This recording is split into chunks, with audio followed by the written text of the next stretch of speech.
सोलापूर शहरात गुन्हेगारीवर आळा घालण्यासाठी पोलिसांनी कठोर कारवाई करत अनेक गंभीर गुन्ह्यांमध्ये सहभागी असलेल्या 3 आरोपींना 2 वर्षासाठी सोलापूर जिल्ह्यातून तडीपार केले आहे.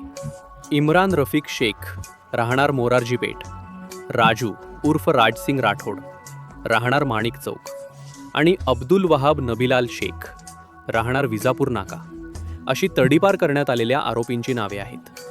वाचक शाखेचे NS कानडे यांनी दिलेल्या माहितीनुसार इम्रान शेख याच्यावर मारामारी, दहशत निर्माण करणं, महिला अत्याचार आणि सरकारी कामात अडथळा आणणं असे गंभीर गुन्हे दाखल आहेत. राजू राठोड याच्यावर नागरिकांना मारहाण करून दहशत निर्माण करणं, जबरदस्तीनं पैसे उकळणं तसेच अपहरणासारखे गुन्हे नोंद आहेत.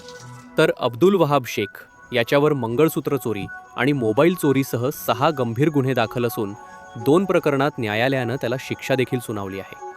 या 3ही आरोपींविरोधातील तडीपार आदेश पोलीस उपायुक्त विजय कबाडे यांनी जारी केले असून शहरातील कायदा व सुव्यवस्था कायम राखण्यासाठी ही कारवाई करण्यात आल्याचे पोलिसांनी सांगितले.